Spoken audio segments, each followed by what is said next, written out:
Welcome back, everybody, to the channel. Tonight, we got some Overwatch. We got Ball State University going up against Northeastern University. It's the two titans of the ESC League. I will be your play-by-play Lucas, a.k.a. iLucky. And I'll be on color. I'm Wyatt, a.k.a. Libby Baby. And I am so super excited to cast this matchup between the two undefeated teams that are left remaining in the ESC. So I am very excited to get going. But before we do that, let's look at the other matches that are going on for tonight, because of course there's not only this game going on, but there are all these games going on as well. And I believe, I don't know the logos. I think that's EMU versus Ohio. Be my guess. We have Miami versus... Oh, I should know that. It's the other Wolf School. It's the other Wolf School. They played them in Rocket League. I should know that. Kent State. NIU. Okay. NIU, yeah. And then Kent State's on a bye week. We have Akron against CMU. I know that one, yeah. We have Buffalo against Western Michigan. Western Michigan, and then Bowling Green versus U Toledo. So those are the other matchups that are going on across the ESC. And yeah, we've talked a little bit about it, of the two titans that this match is. So I'm really excited to see a close game today. Yeah, I hope it's close. We did have a really exciting game last week with Ball State versus Miami, Ohio, but they did still manage to get that 3-0 sweep. This one I think is going to be closer. We still hope for that 3-0, but we'll see. We don't know what we're going to And NEU's not a sleeper. They're a good team. We can do the map predictions. Yeah. I believe that Ball State will win, but 3-1. I think they might drop their first map of the season today, just because NEU, they are a much stronger team. Not stronger than Ball State, but they are a very strong team, and I think that if they play a map right, they can take it from them. I could see that. I think I could see a 3-1 happening. I think that is definitely possible. If I'm actually correct, I think NEU, it might be NIU. This might be a totally wrong statistic. I think NEU was the only school to get a game on Ball State Rocket League in the regular season last semester. I think it was either NEU or NIU. I just remember that. Interesting. Well, until the finals. Yeah, until the finals where they lost to Akron. Yeah, we don't twice. talk about it. They 3-0'd Akron in the regular season. Oh, I was there for that too. I was my first cast. That was awesome. Against you were at the Akron? finals. My first cast was against my first ever stream was Toledo, then Akron, and they were down in overtime, won in overtime, and then swept them for the rest. It was awesome.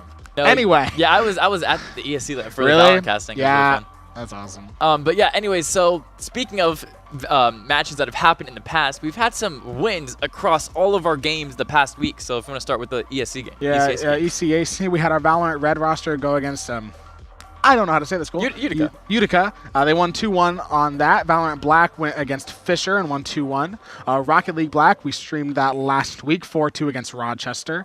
The Overwatch 2 Red roster won 3-0 against Cumberland. I can't read, apparently. The League of Legends Varsity won 2-1 against Brooklyn College. And then if you want to talk about ESC. Yeah, so we got ESC Overwatch, as you saw on this channel last week, beat Miami of Ohio 3-0. And League, as we saw Saturday, beat NIU 2-0.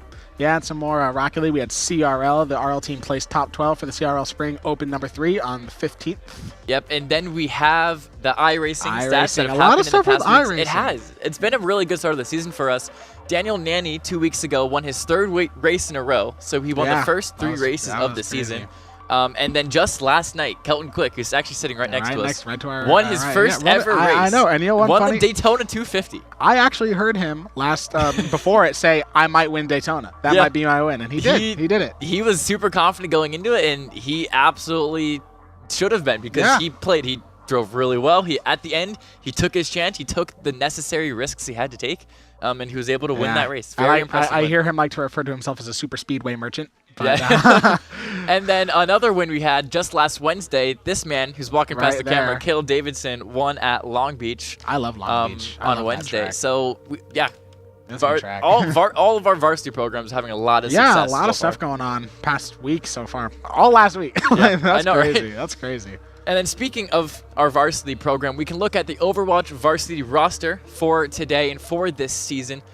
This is the undefeated team that you're looking at right here. You have Ghost on main DPS, Droid your tank, Otto your coach, Raven Strider on that flex support, Yakester on main support, Spencer also on flex support, Bordy on flex DPS, and Alphabet another flex support. Yep, our traditional three supports that we have. Yep. I like that we do that. I think it allows for a lot different creative lineups and also to give one more person an opportunity to be on the main roster. And I think it's really fun. Adds to a lot of it. Depending on the map, you'll see Yakester and Spencer play that flex main support, or you can see Spencer and Alphabet play that double flex support. Yeah. Which is really interesting to watch the Kiri Ana comps. Yeah, I love Kiri Ana. That's one of my favorite. Like when I'm playing Ana, I love to have a Kiri with me. That's just so much fun. Like I think it makes it also like I have to worry a little bit less about like doing so much healing because like Kiri can kind of help cover it. Yep, exactly. So it's fun. Yeah, they're both characters that have very strong healing but do ridiculous amounts of damage. Yeah, Ana can do so much damage. So that's fun. That's a fun lineup. If you can hit good nades, you can carry a team. That's been something I've been really trying to work on is the nades. I think I do nades well. I suck at sleep darts right now, but I'm trying to get better with it. Sleep, I believe, is one of the hardest abilities to hit in the game because not only you hit left shift, not only does it not shoot immediately, it also takes the projectile is a very slow projectile. It's slow. It's a weird feeling. It's taken me a lot to get used to it. And it's kind of hard to like practice it. Yeah. Because it's unpredictable. Like you never know where someone's going to be moving around. Exactly. So it's a little hard to practice. Yep. But like when you hit a good sleep dart, I know like I had like when you hear that Ryan start screaming hammer and then that's all they get because you sleep them. It's the best feeling in the world. I had a moment earlier today where I was playing Midtown, first point in Midtown.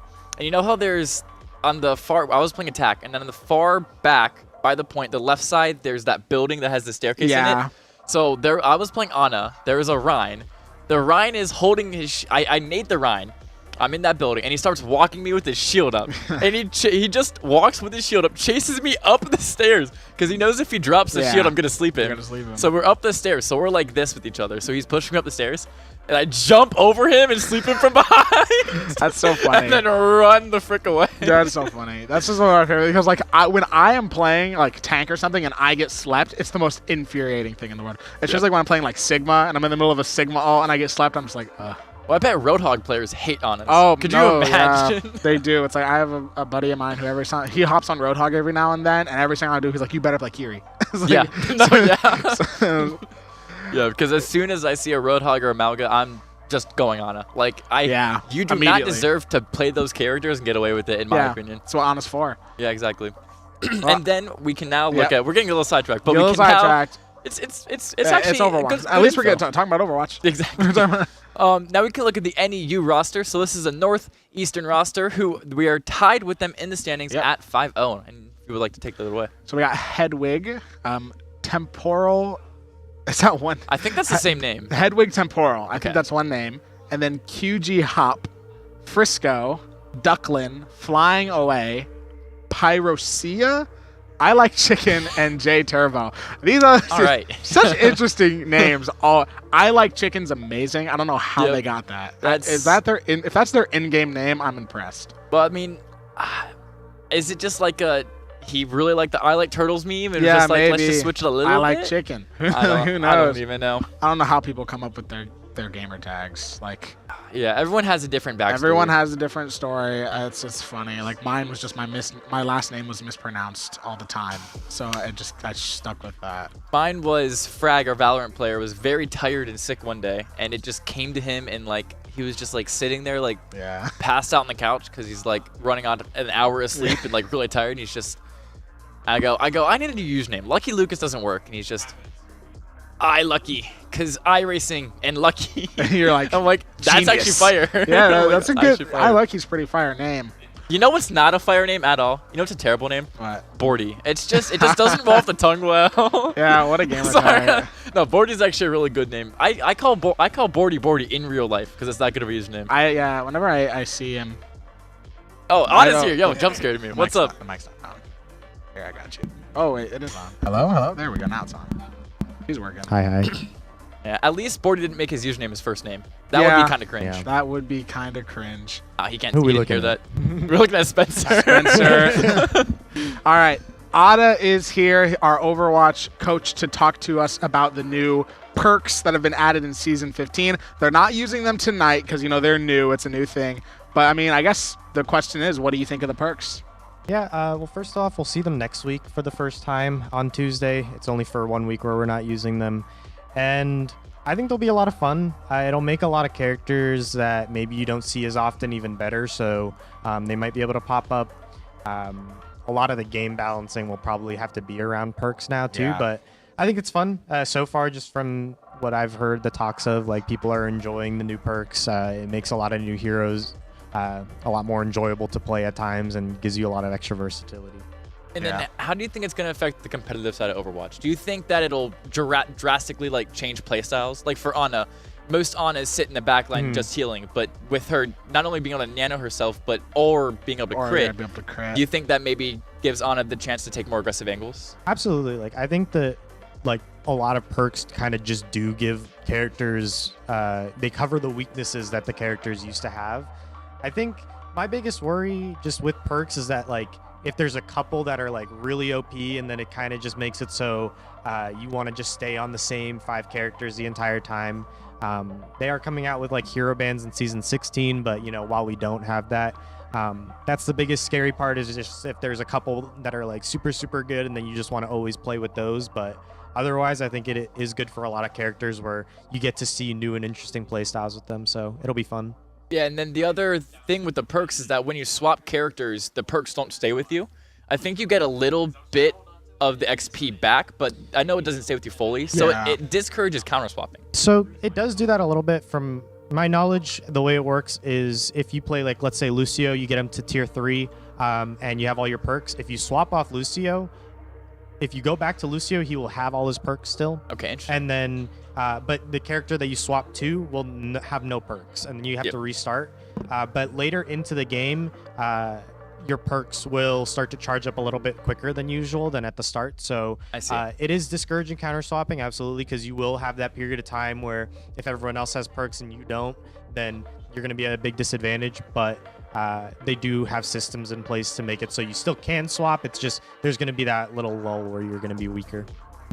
I guess one last question is, I know you're the coach, but what characters do you normally play, and what perks will you be selecting on those characters? I play a lot of Kiriko, some Zen. We're all and, Kiriko. Yeah, but I think the cool one on Kiri looks like the double TP one. That one looks like a lot of fun because you can use it both to kind of run away and then kind of go back in, or run away more, or you could use it go in for 3 seconds, shoot some kunai, and then get out for the rest. The way as I've liked using it so far is chain TPing to somewhere. Yeah. TPing to back and forth confuse an enemy. Or my favorite one is when I was my first ever scrim, when I was new to the game, I would constantly be out of position and then TP Suzu my tank, and then we both die. And then you both but now we can do it. Now I can TP Suzu TP. So that's my favorite thing to do with it. No, that seems like a really fun change because it gives you the ability to use that ability more for movement rather than kind of always having to save it until you're save about yourself. to die. Yeah, exactly. And then I guess I'll do one more final question. What do you think is the best perk, and what do you think is the weakest perk so far? Best perk, honestly, it's definitely got to be one of the major ones. I've been looking a lot at the support ones. I feel like those have been pretty impactful. Honestly, the Ana one is huge for her. The double nano. Some of the weaker perks in the game I've seen, Winston's, where he does bonus damage to deployables. I think that one's pretty useless. Yeah. Or I mentioned Droid was talking about it. When you pull Junker Queen's knife, when it reamps the bleed, it seems pretty useless too. But yeah. I mean, yeah. the axe one on Junker Queen's pretty nice. The axe one is really good. Yep. So I think maybe Do you think Blizzard took that into account? Like, well, the major perks for this character are very strong, so maybe we have to make the minor ones weaker? You would think that, but then you look at some of the characters like Ana, and you're like, yeah, true. Never mind. So you have two yeah, nade. like, You have a nade that bounces, and you can enter yourself. Yeah, the bounce nade is crazy. So cool. Like, that's crazy. Does Blizzard think? We don't know. All right. Well, thank you so much for joining us, Ada. That was like that. the coach of the Ball State varsity team, Ada. Let me just turn his mic off really quickly. Perfect. All right. Well, that was a good. I learned a lot from that interview. Yeah, no, can't lie. I don't know all of the perks by memory yet because Oh, no, we know where to. Yeah, no, I haven't even had a chance to play the new update. Oh, you yet. have to. I know. It I is have so to. much fun. I'll probably play it tonight. I just haven't really had the time. So I kind of forgot that it was going out today. So I was like, oops. No, I got to play it. Me and my team hopped on, because the re-rank distribution. So I dropped from Diamond 3 to Plat 3. Yeah, that's right. Which is really fun. But no, we were just queuing. I was trying out whole different characters. Ilari's a character that is always felt undertuned for me, especially her ultimate. I haven't been a huge fan If of you her. double upgrade her ult, it makes her ult playable. Like, Yeah. because the up movement speed and the fly increase time makes her ult much, much stronger. And I really like the perk changes to Ilari because it allows me to actually play her. Yeah, like that's what I kind of like. I know like Ryan gets like a shield bash. I feel like that's kind of nice. Well, that's only for Stadium. Yeah, only for Stadium Yeah. when that comes out. But that's gonna help him be like when you're just Yeah, but that's not going to come in comp. That's not gonna come in comp yeah. yet. But yeah, I'm excited for that to drop. a lot of the that's gonna be fun. That's gonna be I really like fun. the changes. I think Overwatch Blizzard is doing the right Yeah, things 100% agree. to bring the game. I know obviously there's the talk of the competition that they have. Right behind us is currently the Club Marvel Rival team comp tryout. It's just a club team, not varsity yet. And I said yeah, I'm sure that at some point in the future. I mean, the game's growing. They have to fix their game first. So the game needs fixed. Sorry. I will agree. I was super into Rivals when it first came out. There's a few issues that hurt the game for me and make me like Overwatch a little better still. I was like super on the Overwatch hate train when it first came out, and then I was like, there are some things I don't like about Rivals, but they're also doing some stuff to try to fix it. I know supports just got a huge nerf in Rivals because support ults were so broken. God, it was awful. It's like if Zen ulted. If Zen could charge ult right at the start of the game immediately, and then give the whole team invincibility for 11 seconds. And swap between that and speed boost. And yes. Yep. It's awesome. It's fair. It's fair, guys. Yeah, Trust. I know. So like they've been doing so like support ults take so much longer to build now, and like all these other things, which is good. Thank God. And I was a support player in Rivals, and it still annoyed me. Yeah, the other, I think Overwatch is Blizzard's doing the things they need to do. They're making the drastic changes to build hype around the game again, to bring people back from Rivals. That's what it needs. It needs that hype. And it's finally getting that because like I don't want them to do what a lot of games do. It's like, oh crap, we have nothing to do. Let's just add 6 new characters. Yep. I don't like when games do that because I think it makes the game super crowded and just like now there's so much to learn. I like that Overwatch is still adding new characters, but adding these new perks, bringing back loot boxes, new modes, that's gonna bring back the hype. I think the perks especially are really cool.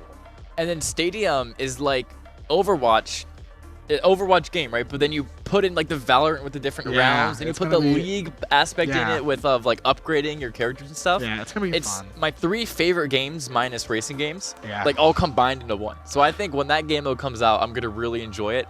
Also, just the idea of being able to play a really overpowered Kiriko. Yeah. That just has everything TPing to enemies. Do you know how many people are gonna be screaming at their monitor that I double headshot when I TP to them? That's gonna be an interesting game mode. Cannot wait for that. Cannot wait. That's the strategy of games. It's like, oh crap, we're struggling. Let's add a whole like when Fortnite added like, their own version of Valorant into Fortnite. Did you know they did that? Did they actually? There's like a first person like plant the bomb shooter in Fortnite Really? now. Well, Yeah. let me say when Fortnite last winter break, my freshman year winter break, so a year and a half ago, when they added Lego Fortnite, I loved that game. Oh, it yeah, was really it was fun. fun. I grinded all the way up. When they added Fortnite Festival, I loved I loved the Guitar Hero aspect of it. Like it was really fun. Yeah, I know. I wonder if Carlos played any Fortnite Festival. He's big into Guitar Hero. He is. Well, he does the actual guitar. Oh yeah, like, I not do just that. on the keyboard. I have that too. I'm nowhere near good enough to the actual guitar. Yeah, I have a guitar with like the adapter that I play like Clone Hero, which is like free Guitar Hero.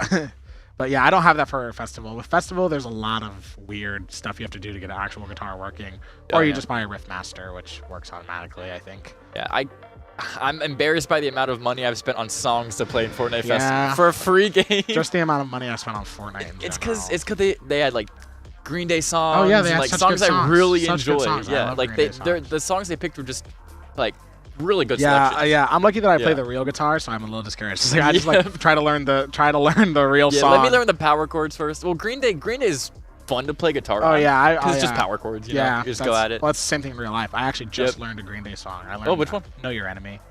Oh yeah. That's an easy song to play on guitar, and I just learned it because I was like, You gotta learn Holiday. I know it. Oh, you know how? I know the okay, intro. cool. I know I don't know the whole song. The solo is so fun. I know the That was the solo. first ever solo I learned. Yeah, I know the solo. Nice. I know like the little intro part. I was really big. Yeah. Sorry. I I was don't want to get copyright. Yeah, well, I was really big into Green Day when I first started learning Green guitar. Day's just amazing. Yeah, I like them. Yeah. They're just fun. Like their music is so fun and simple. I remember I went to a Green Day concert last summer. And it was one of the best concerts I want ever. to see them live so bad. So good. I haven't been to a whole lot of concerts for like I've ran. You gotta go. There was some of the best experiences ever. Yeah, I went to a Pink concert randomly. I didn't like so that was a funny story. I was supposed to cast CRL, at like midnight, Wombat Baby, mid laner for League of Legends, messaged me. He was like, "Hey, so like some people that we were gonna take to this Pink concert couldn't go. You want to go to a Pink concert?" Yo, and I was like, That's "Yes." fire. That's free. Yeah. And I messaged Carlos and I was like, "Hey, sorry, random change of plans. I cannot cast CRL." I felt really bad, but then I got to see Pink. Wait, So was that a Saturday? It was a Saturday, yeah. Or Sunday. You know who I think I filled think your you place? did. I think you did. I remember that day because it was. I think Carlos might be angry at me. Or is he going to talk no, about Fortnite? I'm sure I it's told fine. you about this. Okay. Hey, did you play Fortnite Festival at all? Take it as a yes. Did you play Fortnite Festival at all? How was I it? figured he did. What was your favorite song to play? Here we go. Oh yes, we have another interview. Get in here, Carlos. Get in here. One by Bimity. Metallica. One by Metallica. Oh, they had that in there? Yeah. When they had No, that? one of the first collaborations was Metallica. Really? Yeah. Yeah. They I did not they know that. flew out Asai, Jason Paradise, 760 Yeah, out. the big names. And Metallica gave them a private concert. Wow. Yeah. So it's pretty big. The big Play names. of Fortnite Guitar Festival. Hero. Hot take. It's not going to revive Guitar Hero though. Is it pronounced Asai? Yeah, it's Asai. I've been saying it Akai this whole time. Like a Cyberry? yeah. like, What'd like, you I think? think it's like the flavor. Yeah. What'd Yeah, you think yeah. of his Guitar Hero 2 permadeath run or whatever he did? Dude, that was insane how he got it know. that fast. I I was couldn't- following I it. That couldn't- took like a week. Yeah, I Wow. couldn't believe how he did it. I wouldn't know. Permadeath is like basically if you You hit miss a note, game resets. reset the whole game. If you miss reset? if you Yes, miss at a least you're safe. single I note. assume hardest difficulty. Oh yeah, expert, and he did it. That was Wow. crazy. Yeah. Now we're just talking about Guitar Hero. I was super. It's games. It counts. I right? love- Thank you, I- Carlos. yeah. That was our executive producer, Carlos. Yeah, everybody. I go through like phases of like just loving Guitar Hero versus like because I was super into it. Then I learned the real guitar, and I was like, no. Yeah. Then I got really into it a few months ago. I started playing it a ton. I haven't played it in a while. I gotta play it again.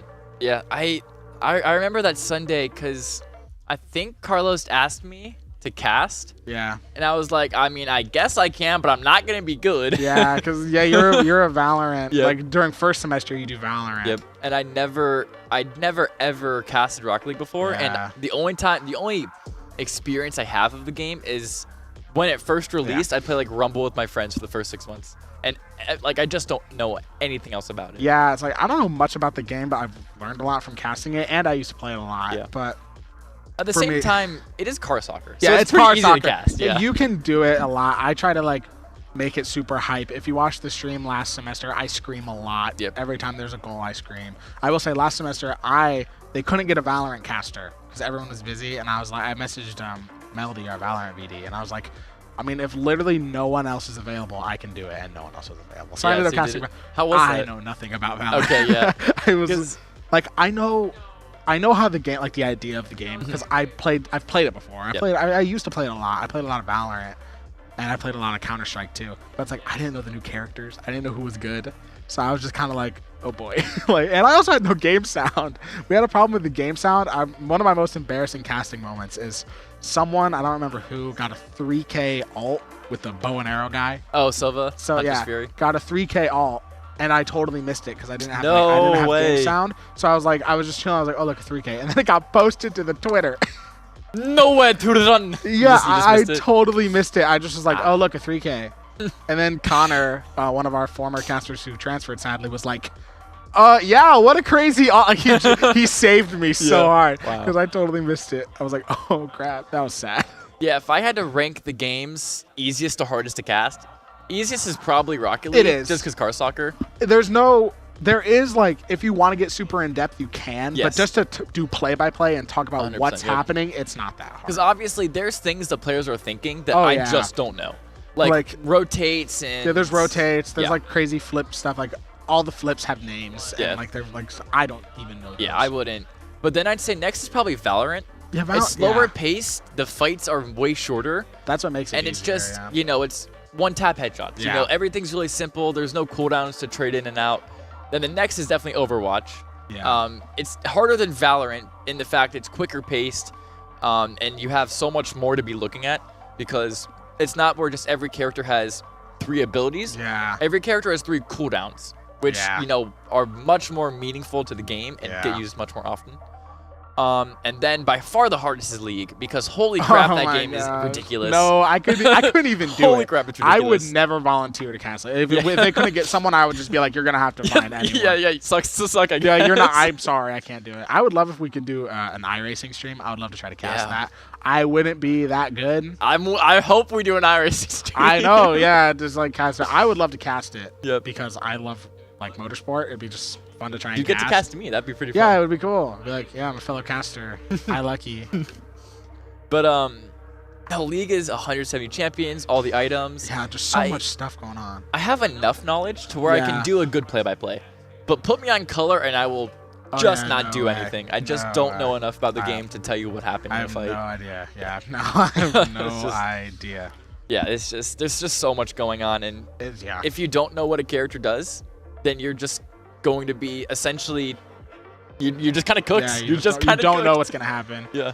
Like you just don't. Like I couldn't do it because I barely played the game, and like when I have played, I think I played against. I played with Wombat Baby, and I played against AI because he was like, I don't want you to get discouraged. So it's a tough game. It's so much going on, and I remember like I first joined, and he was like, yeah, you move with your mouse. I was like, okay, already. Yeah, dude. so you right click to what? I was like, I was like, what is this? Like, what? He said, this. Let me flash to get to my lane quicker. I know. I kept trying to like. Click WASD. I kept messing up. I was like, oh my gosh, I'm clicking the wrong buttons. I can't. Where's the jump in this game? Yeah, I know. Jump over the wall. I was used to jump because I play a lot of Siege. You can't jump in Siege. Really? You cannot jump. There is no jump. Trained military officers that can't jump. Nope. So like makes sense. See, Siege is a game that exists. Yeah, it's a game. The one thing you can shoot out walls though, which I think is really cool. Oh yeah, That's love a cool Siege. mechanic. Siege is so much fun because like of all the different. I could talk for a while about why I love Siege, but I think we are getting into game. I heard the first map's going to be Samoa. Samoa, okay. Samoa, So there's 3 points. I don't know their names. I'm picturing them in my head right now. I do not know them. I don't know the points. I can see them. That's one of them. Yep. There it is. Let me tell you, there's going to be a second one too. Yeah, there's going to be a second and maybe even a third. We don't know. All right, I guess we're getting into the not start of the game like where we got tricked last time. I know, right? Yeah, that was embarrassing. Yeah, I felt I was totally and I was like, yeah, we're starting. Okay, yeah, so pretty standard stuff from both sides besides the hog pick. Yeah. Uh-oh. Yep. This is not going to be a fun stream. Yeah, if they're playing, if that's not a troll pick, that's I don't know what we're going to see from that there. Also, we have the Torb. Torb. Okay. Yeah, we have a pretty standard comp from Ball State. We've seen them run this comp before, and as we're getting into the first team fight, let's see what's going to happen. They are running Orisa, not Hog. Probably was a troll pick. Yeah. So here we go. Those walls down, and away we go. And both teams are going to take as much space as possible early on this fight. You see, we're currently on board with Duckland, who found a really nice headshot. That puts Ghost all the way to half health. Just those Torp headshots just do so much damage, as Ghost is going to be able to eliminate that turret, get a little bit of the cooldowns away from NEU. That's what they want, because those turrets can be very, very pesky if not destroyed and if placed very well. And Bordy's on a flank here. Ball State have completely wrapped and trapped Northeastern, and they're just going to look to dive on this Torb. The Lucio, the Genji, they're trying to kill him. He's going to be able to escape. Pyro's able to help him out, and now they're going to have to regroup. Droid's going to miss his knife, and he's just going to push NEU as far back as possible. I believe they flip sides, if I'm not mistaken. This is a really interesting fight so far. No one has died yet. No one's taken too much damage. Spencer and Jake are both very low. That might just push Ball State back a little bit. Still, nothing too much is happening. This is a very prolonged fight, which, as we know, favors those Junker Queen comps, but Orisa, also a very heavy poke champion. And now we have Ghost taking an off angle, trying to get some momentum here for Ball State, but neither team is able to find the opening. And now they've re-flipped the map again, so now these teams are on the side they started on. Bordy finds some headshots onto Duckland. Both turrets are fallen once again, so it's still even. No cooldowns have been traded, or no necessary cooldowns have been traded yet, and there is the first kill. Duckland kills Yakester, and Ball State use the KitchenAid to try to push them back, but it's the orbital ray that comes out from Northeastern, and that might win the fight. It does. The Molten Core finds one. Duckland finds two. That is great stuff from NEU. They found the opening pick. Ball State tried to bring it back with a Kitsu, but they orbited of their own. That was such a weird fight. It was prolonged for so long. There was just nothing really happening for the longest amount of time, and then all the ults get popped at once, but I just think NEU had a slightly better usage of them, allowing them to take that fight, as we see Droid now with the Zarya pick, trying to see if he can counter that Orisa as we get into this next team fight. Yeah, so the perks are not in this match yet, so the counter swapping still is not discouraged, so Droid will pick the common counter pick into Orisa, which is Zarya. As you see, he's going to destroy that turret, as we talked about. Getting that turret destroyed is just really important. Now, Ghost does have his Molten Core, but Duckland's going to kill him. That's going to be the Terror Surge coming out from Frisco, which finds Yakester, and the beat as well. No, both beats still being saved. Both teams still have their beat, but Frisco's able to find the 3K, trying to chase down Spencer. Hedwig is able to finish it off, and this is a 50% cap for NEU so far. Yeah, that kill, that kind of Torb 1v1 loss by Ball State, immediately down a person, and then I'll say freaking Frisco on the attack there, just saw his momentum, built so much momentum, got a 3K, and then they just pushed Ball State as far back as they could possibly get as we get into the next team fight here. Yeah, so the ults to look out for is the Molten Core from Ghost and the beat from Yakester. Both are very powerful ults if they're able to be used correctly. And Droid is just here trying to build as much charge as he possibly can. Both turrets are destroyed at roughly the same time once again. Droid just looking for some poke damage on to Frisco. Here comes the rail out from Hedwig. Here's the beat in response from Yakester and the Molten Core from Ghost. Now Droid he's lost his overhealth already. He's getting absolutely blown up by Frisco, but the orbital ray comes out from Spencer. This might give Ball State what they need to win this fight. It is. Ghost is able to get two, one with the Molten Core. Droid is able to find Duckland, and that will be the first fight win of the match for Ball State. That was definitely a perfect usage of that orbit there from Spencer. I think that was the healers winning them that fight. We see Droid, he's so low on HP. He gets all the healing, the ult comes out, and he just goes full in on the attack. And now Ball State, they're going to have to hold this for a while. NEU has 99% on the point. Let's see what they can do. And here's the Molten Core that comes out from Northeastern. I'm sure the orbital ray is soon to follow, but Droid does have his grab in response. Here comes the orbital ray. Droid has to use his grab. They have to be able to touch after they cap if they don't want to lose this first point. I believe Bordy has a touch if he can find it. That was his one. No, he misses the touch, so that's going to be the first point won by Northeastern. Yep, that was first point by Northeastern. Those fights were so long and drawn out, but also so quick. Like, the first one took forever to get any momentum going, but there we see in that game right there, those two really quick fights near the end. We do have a pause here. I think that's a timeout. Is that what they're doing? Yeah, so it said, Ada said 1 Yeah. MP, which means 1 minute pause for those who are not chronically online like I am. Yeah, but yeah, that was some really interesting fights. Ball State kind of struggled to get momentum there, is kind of what I see. They couldn't get the picks that they needed. The turrets weren't doing anything. I mean, every single time anyone placed a turret, it was just gone almost immediately. I don't really know what they need to do to try to make that not happen again, because, you know, they brought out the Zarya. That was kind of what you think was a good pick. I don't know. Droid was struggling to stay alive there. We see Spencer pocketing the healing as hard as he can. Yeah. He still dies. That was a tough one. a really good comp came out from Northeastern. Yeah. The Orisa, Torb, the poke damage they're able to get from far away is so heavy, especially if Orisa is able to land a jab and the Torb is able to find the shots. I mean, it could be so strong, and that's how you can get so many picks. But I do like the counter swaps that came out from Ball State. They initially ran out on, I believe it was Junker Queen Kiriko. But as soon as Spencer used his first Kitsune and was immediately countered by the Orbital Ray of QG, I believe. It is, yes, it is QG. Spencer just said, I can't play Kiriko into this. Kitsune just falls over dead to an Orbital Ray. So they swapped for that Juno and they swapped for that Zarya. And they were able to win a fight with those ults. It was just that the ults that Northeastern had at the end of the game, they had the Molten Core denying Ball State from playing on point, and then they pushed them through point and Orbital Raid in their own choke to push them all the way off. Just really good stuff from Northeastern. Yeah, definitely. As they are going to head to the point now, see if Ball State can kind of figure something out to try and stop this Northeastern comp. Yeah, so they're going to be both teams rolling out on the same comp. We're going to stick with Azar, who already has 40 charge. Some early damage must have come out to one of her bubbles to get her that high already. But look at this space that Frisco is taking, all the way pushed up to that far wall by Ball State's choke. Spencer doing nothing but left-clicking on Droid. That's the ring. That's the go call for Ball State, and it will be the first pick. Droid's able to find Duckland. Can he also find Frisco on that Orisa as well? She has a lot of healing from both the Juno and the passive healing from the Lucio. So he's only going to kill one. Everyone else is going to escape, but it will be the first cap for Ball State. Yeah, that was a pivotal pick there for Ball State. Once you get one pick, they just allow everyone to push it back as Bordy really far front up there as the next team fight's already getting started. Yeah, when you have that deflect ability, you're able to, just play really aggressive. You know that you can essentially live through anything the other team has to offer.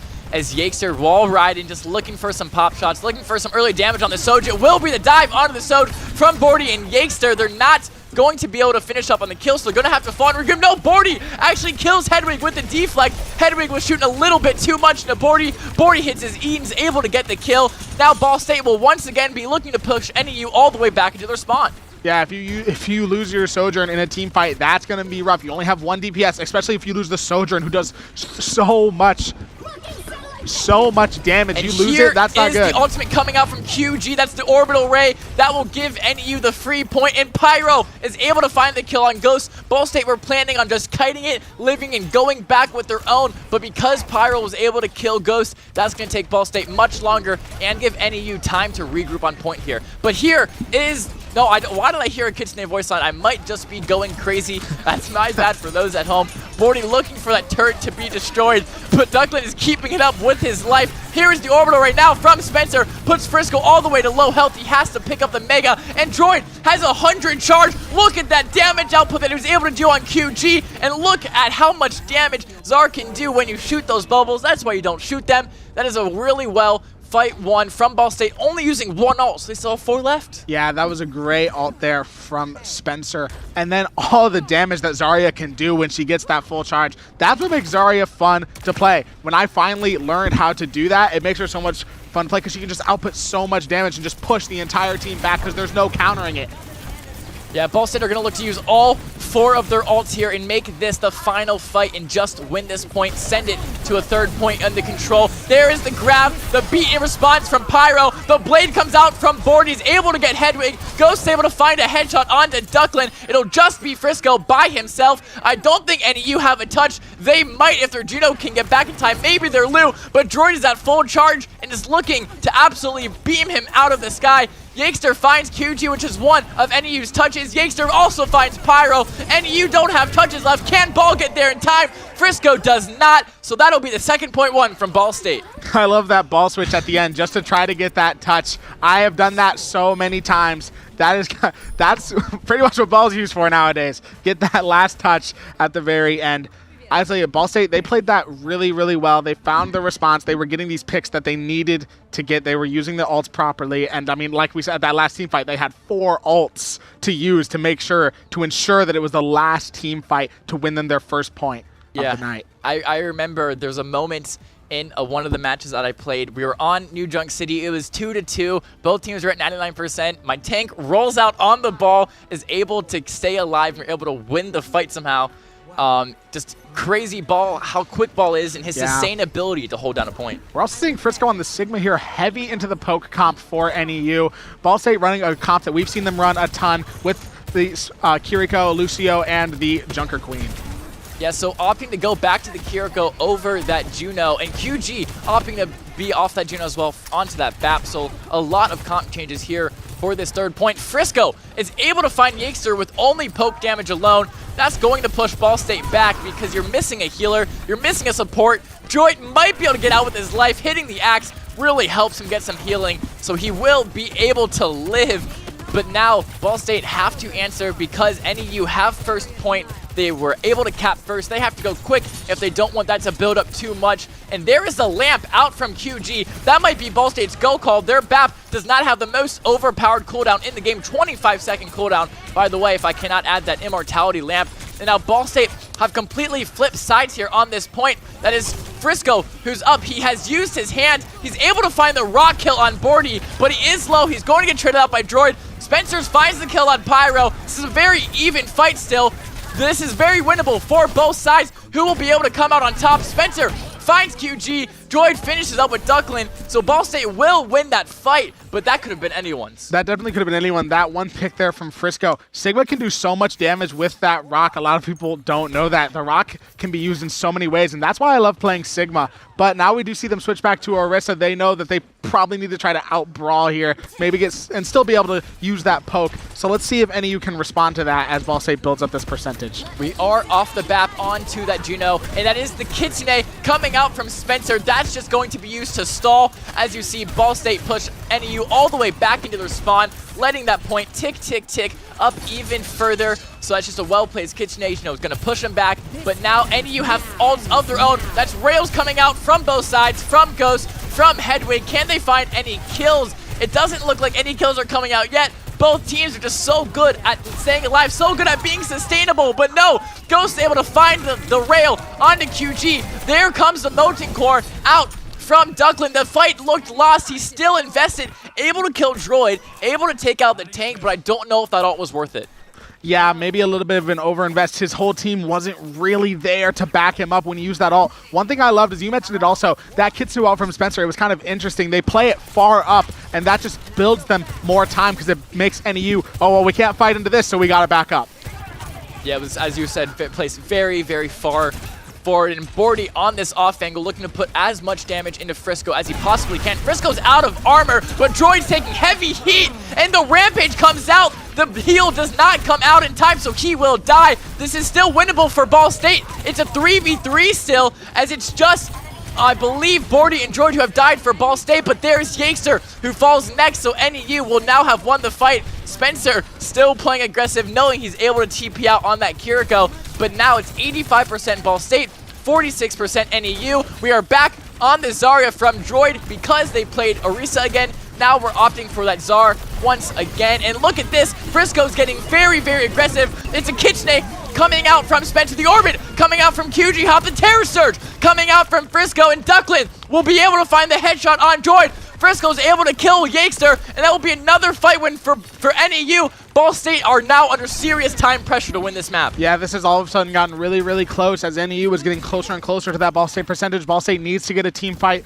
win here. I'll say Frisco on that Orisa. Something with it. It just kind of messes up Ball State. I don't know what it is. Frisco must be a really good Orisa player. He is playing super aggressive. Yeah, and Ball State will not have time to charge their Zarya ult. The only ults they will have going into this final fight will be their DPS ults, which aren't the strongest. The Blade can find value if used correctly. Here goes Bordy, blubbled while the Blade, but it gets completely countered by the beat of Pyro, so he's not going to be able to find any value of it. He's just going to have to stay back and poke, but now Ball State has to touch here. Droid's able to find one, but he has to keep the touches if he wants to win this point. He's at full charge, though. The rail comes out from Ghost. The Molten Core comes out from Ducklin. Ghost is able to find the rail headshot onto QG, so it'll be Frisco that dies next because he lost his Juno. He lost his main source of healing, so now it'll be the cleanup for Ball State, and it looks like they've won this fight. but do any of you have touches? That's the question, ladies and gentlemen. Can Northeastern get back to this point in time to win this map? Duckland is trying. He's using that overload. He gets back for the touch, but dies instantly. Do they have any other touches? Do they? The ball on the right side does not get there in time, and the first map will be won by Ball State. I'll say that last rail ult from Ghost there, killing that Juno, that was so important. They lost their, NEU lost their main source of healing. Juno can do so much healing, and they lost it. Taking out the tank, I thought surely that ball was going to get there in time, though, and the fight may be able to continue, because if ball gets to the point, you can just hold it for such, go in a circle. But, man, that was so close. Both teams at 99% at the end. Yeah. Wow. That flex support is the most important role on the team. If your flex support dies, your team essentially just collapses because it's lost its main source of healing. That main support can heal, but that's not really what they want to do, especially if you're on Lucio. You want to be speeding your team onto dive, speeding your team onto very aggressive angles. You don't want to be healing, pocket healing your tank. That is what your job of the flex team. Yeah, you do not want to be playing pocket on Lucio, and that was one thing that makes Lucio. So he has such a high skill ceiling because you're playing a support character, so kind of in your mind you're like, oh, I should just be healing, but there's so much more to Lucio. So when that flex support falls and your main support is on Lucio, they lose so much healing because Lucio cannot heal that fast. He has an ability to increase his speed, but it's still not as fast as a pocket from a flex support. Yeah, especially in that comp. Orisa needs a lot of healing. She has good cooldowns, especially like her Fortify. Yeah, you know, the Fortify can keep her alive for a good amount of time, you know, reduce the damage she takes. She also can't get crit, but still that Juno, just the sustainability that Juno can provide a tank is so high that when you build comps around that, and she's the first to fall, it's never going to be easy if she falls to win a fight. Unless the other team is very low health. It's just a really good rail shot from Ghost. You know, he knew the target pile. He knew that if they wanted to win this fight, the first person to fall had to be the Juno.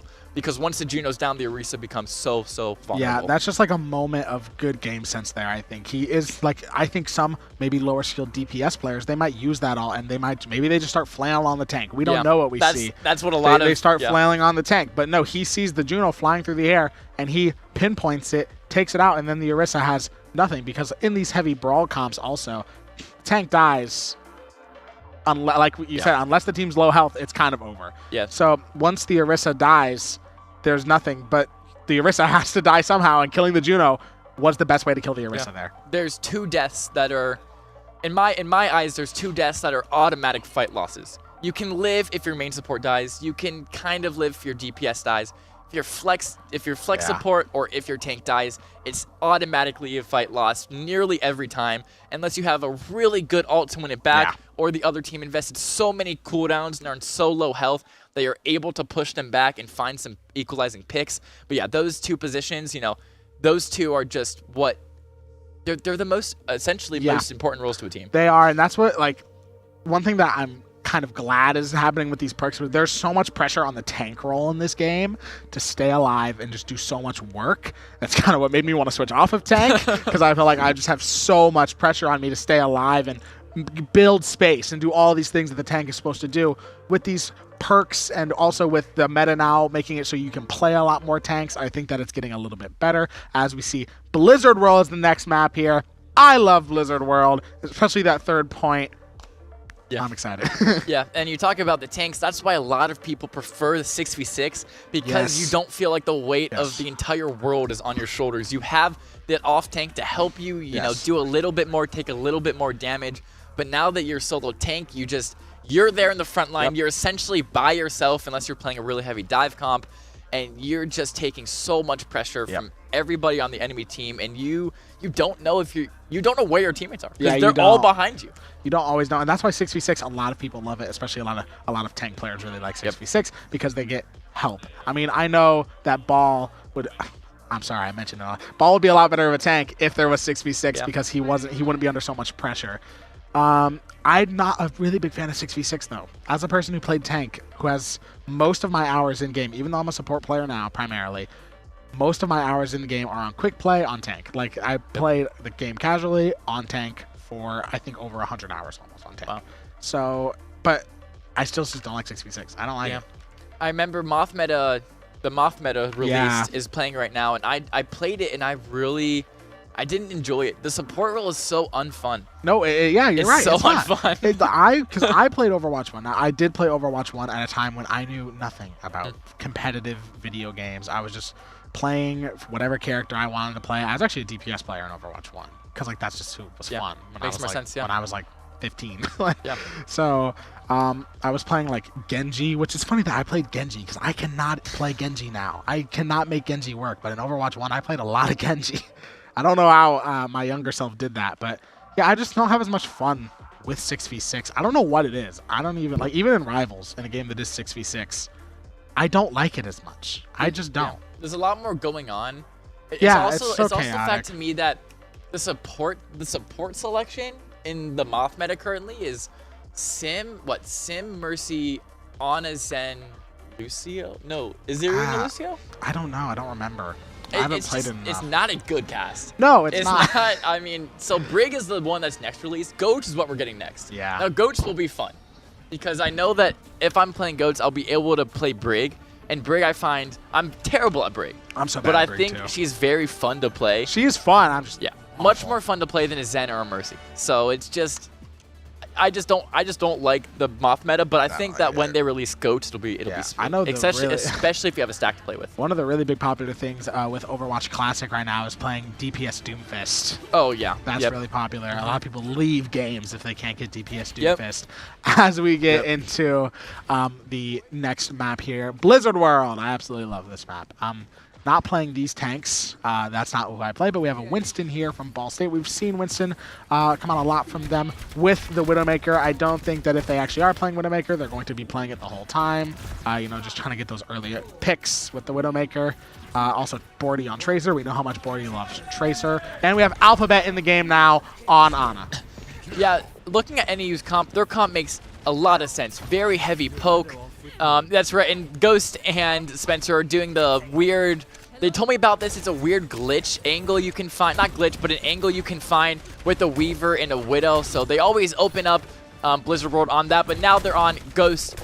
Ghost is on Sojourn, and Spencer is on Juno, which is what is better for this comp. But Droid has already taken a lot of space here. He's behind Fountain, which is really, really good for Ball State. This is where you want to be. He's got 14% charge. He's going to look... He wants to look to get a lot more, but I don't know if he's going to be able to. He's just trying to slowly take space, slowly play his walls, and just push NEU back little by little, but he oversteps just that little bit into Hedwig's line of sight and just gets absolutely clobbered. Although Bordy and Ghost are able to find trades of their own, so this is not over yet for Ball State. It's a 3v3 even matchup, but that tank of NEU is still alive, and tanks in these 5v5 game modes are so broken that once your tank dies, it's hard to win, even if it's even fight. Yeah, a little bit of an overcommit from Droid there. I think that's what lost me. Like we just said earlier, when the tank dies, it's so hard to win the fight. But as the next team fight is already starting here as Droid takes point. Yeah, and he's already half health, though he has 30% charge, so he's trying to look for any damage he can. Looks like Ghost is going around on a little bit of a flank, trying to find an off angle. Alphabet already 80% charge to Nano. He is getting that Nano very, very quickly, as we see him do. And Bordy is able to find the kill on Duckland, so that might be what Ball State needs to win this fight. And the Terror Surge already comes out from Frisco. He's going to kill Spencer, but get traded out by Bordy. Alphabet has that Nano if he needs to invest it into this fight. I don't think they have to. Ghost is able to find 2 headshots onto QG, onto Hedwig. Pyro finds the kill on his way out, able to kill Bordy. But I believe, and there it is, the first cap from Ball State. That's Gap, I think, coming out from Bordy. I will say that was not a very good ult by Frisco, in my opinion. While they did manage to get Spencer ulting right there with near full charged Zarya right next to you, that didn't really work out well for them, as we're already getting into the next team fight. Yeah, not only that, he was on low health as well. That as well, yes. And yet, Droid still has that 100 full charge. He is going to be absolutely monstrous for any brawls that happen, for anyone that tries to peek in, because it's just so much damage. And he has that grab, which he might look to invest very shortly. But look at this, Ball State have all 5 ults, and Ghost is looking for this round, looking for the off angle. How will they choose to use these ultimates? It might be to start with Graph here. Droid is taking a lot of space. He's taking a lot of damage, but he's getting healed very, very well by Spencer and Alphabet. It's a very, very heavy Pockets comp, may I add, that Ball State is running here. And there it is, The orbital ray is the first that comes out from QG, but it's a nade. Very good nade from Frisco. The grab comes out, the molten core comes out, the beat comes out. Bordy is able to pulse bomb the grab, find 2. Droid is able to find the kill onto Frisco as well, but the molten core, can I say, of Ducklin finds 2 of his own. So it will be the fight 1 for Ball State. So many ults were exchanged. That was Rail, Pulse Bomb, Grab, Nano, Beat, Orbits, and Royal, and Molten Core. 8 ultimates. Yeah, and Spencer still has his ult. I love Zarya ult so much. Zarya is such a hard character to play against sometimes because you want to shoot the bubbles, but you really shouldn't shoot the bubbles. And if she gets a good ult off, it could be over. Yeah, now Spencer looking. He is the only ult still left. Frisco has his soon, but not quite yet. Bordy is able to find the first kill on Hedwig. That will say Spencer, now let's use our orbital ray. This is a free fight win, a free second point, as Ball State is just going to run through NEU because they have the orbit and they're up a man.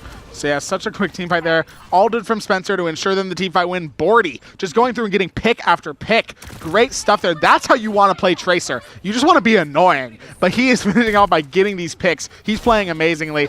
Kind of slower. This section of Blizzard World can change a lot, though. It's an annoying section. They have that angle that they can hit around the corner.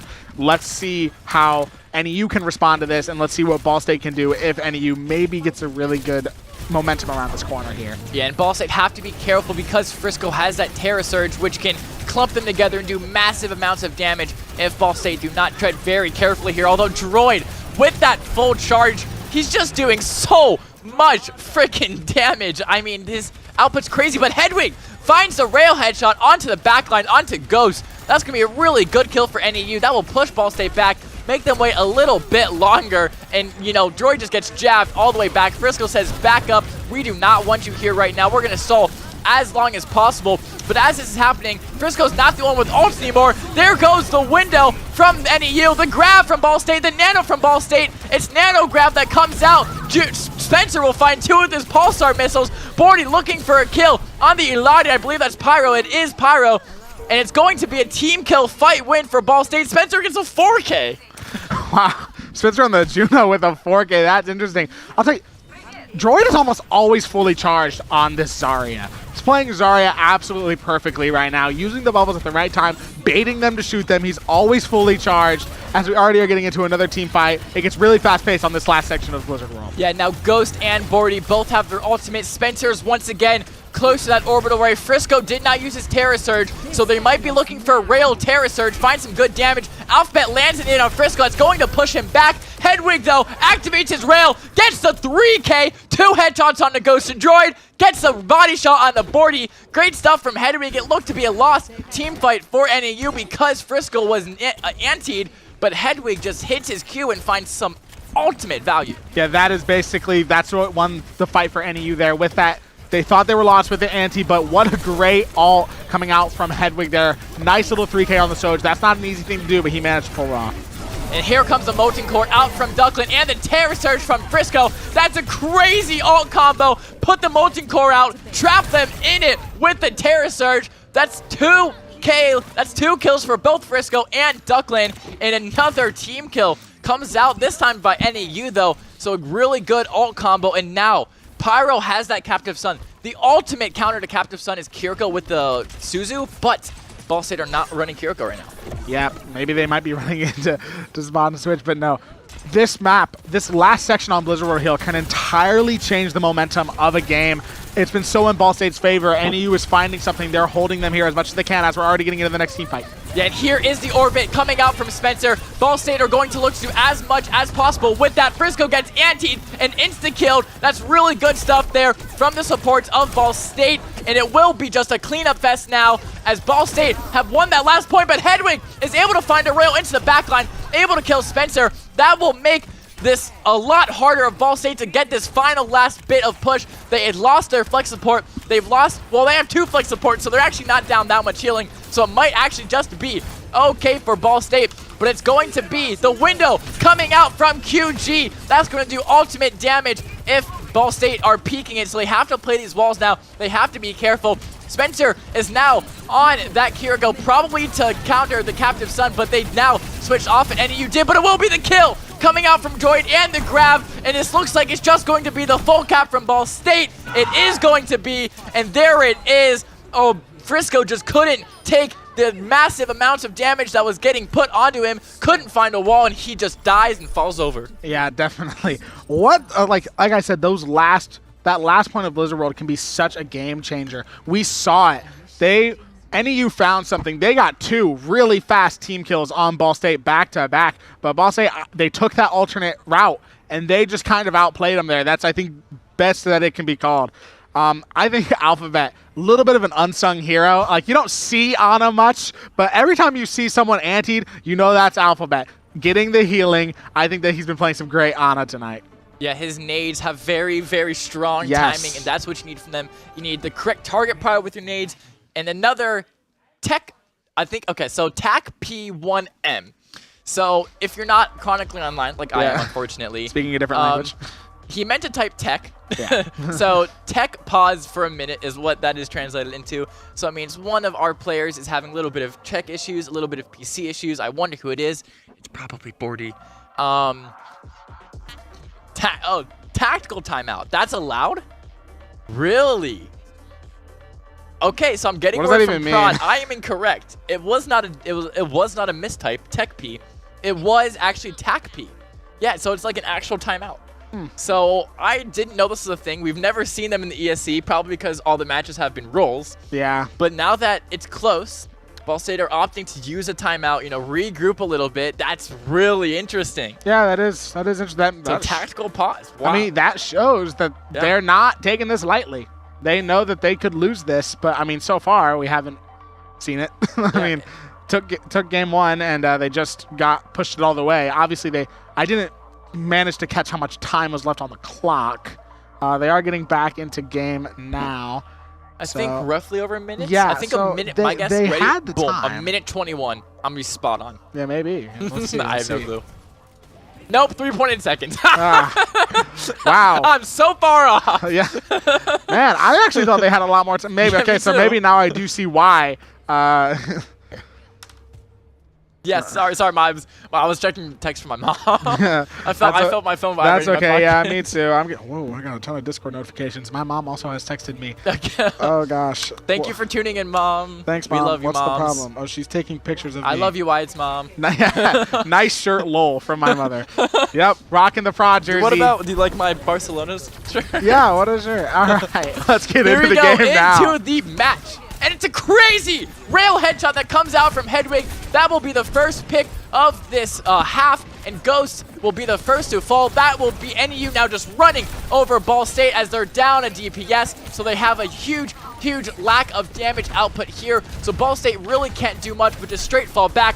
Also mentioning Frisco off that Orisa, now onto the Hazard, so I wonder if Droid will also swap onto something else to maybe have a little bit of a better chance into that Hazard. But there it is. The first cap comes out from Northeastern. That was very, very quick. They still have 5 minutes on that clock. Alphabet is going to die. Hedwig tries to nade himself to live. Does not. But Bordy finds the equalizing pick onto Hedwig. Droid finds one. Ghost finds a rail shot onto Duckland. It looked like a lost fight for Ball State, but NEU, maybe to get that kill on Alphabet, overstepped just a little bit too much. So Ball State were able to take advantage and win.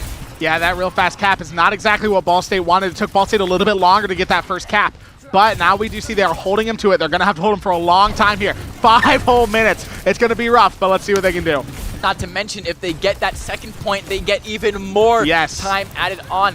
But once again, we can look at the charge that Droid has on this Zarya. 70, and it's only going up as it looks. But it's a Faro v Echo. Dunklin versus Bordy. Bordy is going to find the flying DPS diff, find the kill, but Droid is going to fall. It is a great dive from Frisco. Even though they're down a man, they stayed the aggression, they kept it up, and that's going to push Ball State back because they lost their tank, they lost their lifeline, and now they can do nothing but run away and play their lives. Yeah, you lose your tank, it's done immediately. Now, this isn't amazing for Droid. I don't think Droid really wants to be on Zarya here, but, he almost has ult. It's not the worst thing to play into a Hazard, but I don't think it's the best. But let's see. Ball State has 2 ults. They're actually equal on ults right now for both teams. Both teams have 2 ults. Yeah, Ball State have that Barrage, Kitchenet, and Nano, but here it is. The first one is used by QG. It's that Orbital Ray coming out from the Juno, and it's going to be the rail as well from Hedwig. That's going to give NEU a lot of distance, but the beat comes out from Pyro. The grab comes out from Droid. Hedwig finds the headshot onto Bordy. It's going to be a 4v4 now as Droid finds the kill onto that flex support, onto QG, and he has full charge still. Ball State have to keep the touch though if they don't want NEU to full cap. Droid finds a kill, Alphabet finds a nade kill onto Duckland. Droid is now chasing down Frisco, who will just fall off the map, doesn't want to get staggered by Ball State. He's just going to fall back, regroup with his teammates. That is really good kiting done there from Ball State. They kited the orbit, went back with their own, and were able to save Kitsu and Barrage. Yeah, I want to talk about that nade from Alphabet real quick. I think that was an amazing nade. The Echo, Duckland of NEU, was pushing Ghost into a corner. What does Alphabet do? Throws the nade, heals Ghost, and gets the kill onto the Echo. Great stuff from Alphabet. As Frisco appears out of frickin' nowhere, nearly kills Spencer. That would have been a fight lost instantly because that Kiriko is so powerful and such a pivotal person in this comp. But look, Bordy is hiding. He's looking for that sneaky barrage. I'm really curious to see if he can get any value with that. As here comes the rain from Frisco. Spencer's able to Suzu himself and live, but Hedwig is able to kill Bordy when he tried to use that barrage. The KitchenAid comes out from Spencer, and QG finds the kill onto Spencer with the pulsar missile. Droid finds an equalizing pick onto Duckland. Still has a lot of charge. He gets so much damage. He finds Hedwig. He might be able to find Pyro as well. He does. He gets Suzu'd from his teammate Spencer, and now they're trying to hunt down QG, trying to stagger him a little bit. Bordy's able to find the kill in the end, but you can see how strong Zarya is when she has all that charge. Yeah, maybe Droid doesn't want to switch off to Zarya because he is just playing her absolutely perfectly. All of this charge, he's doing so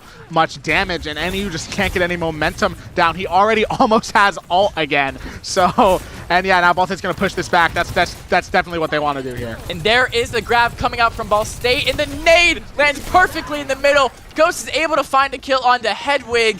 And it's just going to be, and Bordy wins the Tracer diff, wins the Tracer 1v1 onto Duckland. So that's going to be Ball State just delaying NEU that bit longer, just a little bit more. That's what you have to do when you're on defense. Yeah, I think it's a great idea from Bordy to switch to Tracer. He was clearly struggling on the Pharah. Not that he's a bad Pharah player, but NEU, they were just not letting him live. The second they saw the Pharah, they were like, take it out, take it out, take it out. So now he's going to switch to Tracer, see if he can get more done there. And there's the Nano Rail coming out from Ball State. Can it find any value? It does not, because QG uses his orbit, and Hedwig, matter of fact, uses his rail to find Alphabet. Ghost, though, finds the headshot onto Droid. Frisco is able to find the trade onto Ghost, though, and now Droid is trying to keep the touch, trying to prevent them from full capping. It's the beat, though, that comes out from Pyro. That will be very, very hard to outlive from Ball State, and they're not going to be able to outlive it, and that's the second cap from NEU, and now they have 3 minutes to try to full push this, or they will lose the map. Yeah, getting that cap there, that's essential for NEU. They now have the full cap. They have extra time. They're going to keep pushing it here. Ball State's got to stop them. That's what they need, because they only have 3.8 seconds if NEU pushes this all the way in less time. Less time than Ball State did. Yeah, I believe if they both full cap here, I believe both teams will have a minute added to their time to give them a little bit of leeway. I believe I could be speaking incorrectly. The way Overwatch does the timing with hybrids is very weird. But look at that. Duckland falls to Droid. Bordy gets him really low. Droid finishes the job. That's going to push NEU back all the way to their spawn. Can they find some extra picks to send them along the way? They cannot. Northeastern is able to kite it, but look, Droid still has so much charge and nearly has his grab again. And here it is, the KitchenAid comes out from Spencer, and look at that, Droid kills Pyro. You just get so much damage output so quick when you're in that KitchenAid. It's just sometimes a free fight win if used correctly, as Droid is trying to find the kill onto Hedwig. He's so low, sitting, trapped in that corner, but he just has the healing of 2 of his teammates, so he's not going to die. There's the grab, there's the rain, there's the orbit. 3 ults are now invested. The nade, though, goes on to Frisco. That gets him low. Bordy finishes the job. Alphabet with the nade also kills QG. The 1v1, Bordy versus Hedwig. Hedwig will win it with his ultimate. Alphabet still has his nano, still has his ult. So if Ball State need that to win this fight, they can, and they might just save it for another nano rail. Ghost and Alphabet, Anna and Sojourn linking your ults together is very, very strong. But now NEU, they have to hurry. They only have a minute to full cap this. They're under heavy time pressure. There's the blade. coming out from Duckland. Doesn't it find any value? It does not. Alphabet actually is able to find the kill. So good from him. But Frisco and Pyro find kills of themselves. Bordy finds a trade onto Frisco. 3v3, but NEU is down their tank. They have to fall back again. This is so close now, and Pyro gets staggered. Your one touch gets staggered. NEU, this is not looking good. You do not want to go down 2-0 to Ball State. They need a touch, and they need it quickly, although Ghost takes a rail to the face and goes down to 1 HP. Droid still, full charge though, and Bordy with his blade. And Ghost, there it is, he uses that rail. Can he find any kills with it? And they might just kill Frisco. He does. Ghost is able to kill the tank. That might be it for NEU. Droid kills Duckland. Bordy with the blade kills Pyro. And that will be the second map. Ladies and gentlemen, Ball State win the first two. Now 2-0 map score in Ball State's favor. What a last fight. Last point of Blizzard World is one of the most chaotic spots in Overwatch. I mean, the team on defense has such good angles that they can use to just hold them back, and that's what they were doing. I thought for sure there was a moment where NEU was gonna get that last one there, but they still didn't do it because Ball State was just holding them to it, and then that stagger on the Lucio of NEU was like, that sucks for them. Like, oh my gosh. I love that little moment behind us. I don't know if you guys could see it happen right there. Yakester came down to hug, dap up Bordy a little bit. You know, that's a hype win. You know, NEU, the rival, when you win that close, maps that are that close are so tense, and winning them just feels absolutely amazing. It's like the world just like, the world just becomes so good. I've had so many of those on the last point of Blizzard World. So many times like that, where it's just like, it's so close, it hits overtime, and you're just trying, especially on defense, just to hold them on that corner. And that's what I love about Blizzard World playing it on defense is, yes, even if you lose those first 2 points, you have that last corner, and that last corner is such a powerful angle to hold.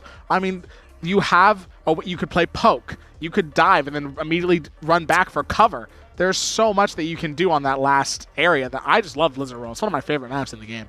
Yeah, there's so many. Honestly, all the hybrid maps that Blizzard have. You think of Kings. You think of stuff like Dorado. Like, Dorado's fun too. Dorado's a push map. Or Dorado's an Esco map. But it's fun. Other hybrid maps. Oh, Midtown, Hollywood. There's such fun maps to play. But we are going to take a quick commercial break. Do not go anywhere. 2-0 map lead so far for Ball State, but these games are so close. You don't want to miss the rest of it. We're going to be right back, but here's a quick commercial break from Ball State. The quest for knowledge and a greater understanding is a lifelong pursuit. An ascent towards a fulfilling career and a meaningful life.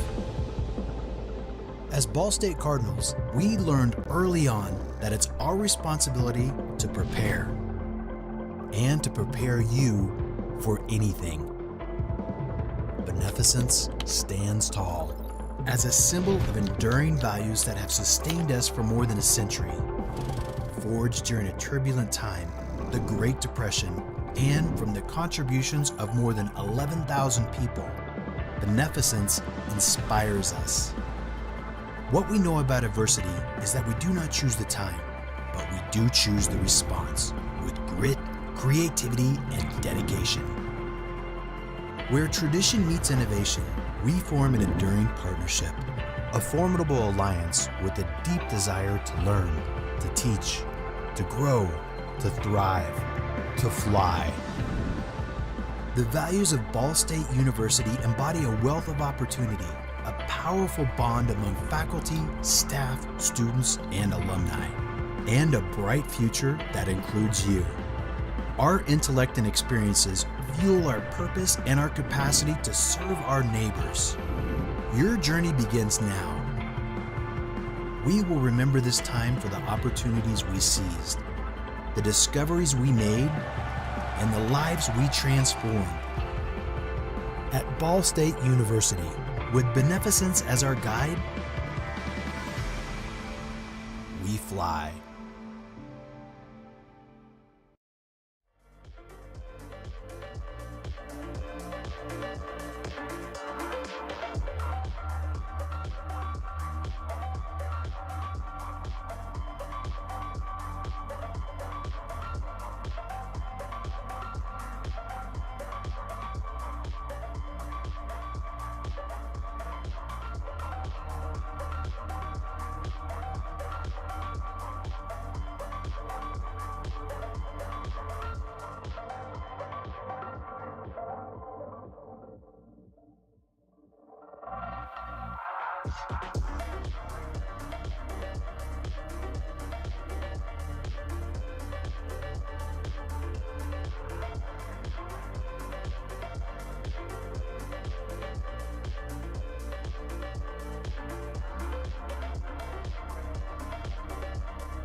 All right, well, thank you guys so much for staying with us through that very short break. As you see, the next map of this series is going to be Saravasa, of course, a Flashpoint map, and if any of you do not win this, it will be the last map of the series. Yep, we are match point in Ball State's favor right now. Saravasa, it's an interesting map. Flashpoint's an interesting game mode for sure. I don't really know how, like this first point right here, it can just be so chaotic, so much going on. But it's definitely a fun map if you learn it right. Yeah, I really enjoy Saravasa. Yeah. Every point has its own quirks, and every point is so unique. Honestly, New Junk City is the same. Yeah. Where every point just has New a Junk City. little thing that's different, a little tiny quirk about it. Yeah. That just makes the fights that happen on it so different. Yeah, every point can almost feel like its own map in Saravasa and New Junk City. It's just, it can be really interesting, it can be really fun. I'm not, like, the Flashpoint game mode isn't my favorite game mode in the world, but they're fun if you play them right. Yeah, it was, I believe, the first new game mode introduced in Overwatch 2 released, besides Push, I think. I could be just completely incorrect, but it was added after Overwatch 2 was released. Yeah. It wasn't in the original game. It was not, yes, it was not. So it's definitely, it's the second newest game mode, because I know it was Flashpoint and then Clash. And I really enjoy it. I think they did well with making it. I assume it's a lot like Control, but it's not so similar to Control that I'm like, oh, it's just a remapped Control. It is different enough. The fact that you have fights in between point captures, and the fact that you stay on the same map, and that every point is really unique. I really like it. Yeah, I definitely like Flashpoint a lot more than Push the Robot. That's for sure. Yeah, Push is just, I mean, I don't like it. Now, Bordy on Hanzo. I haven't seen that. Is that a troll pick? We don't know. It could not be. Do you know if he plays a lot of Hanzo? he's dabbled in it. Yeah, he's dabbled in the Hanzo. I mean, nope. Yep, switching Echo. Okay, I'm gonna say I can name 4 characters he's more comfortable on. Yeah, Genji. We're seeing a lot. We're seeing a lot. And they are fighting, as you can hear behind us, and it will be the start of the 3rd map here. NEU, Ram May, really interesting choice there from them. Ball State still rocking that Czar. They've been rocking it all day, and they're really starting to like it. So, you know, nothing new from them, but Droid gets walled in. Is he able to live with his bubbles? He is not. That's a really good wall by Duckland, by that May of NEU, and that's probably why they chose to play him, and it will just be cleanup. It will just be the first fight won from NEU. They'll get the first cap. Spencer's trying to run away with his life. He's on Kiri, hits his left shift, able to TP away, but now we can just see why that May is so strong. Bordy swaps Genji to Pharah, Droid swaps Zarya to Orisa. So now that they've seen the comp NEU's run out on, they switched up the comp a little bit of their own and are trying to find now a fight win here.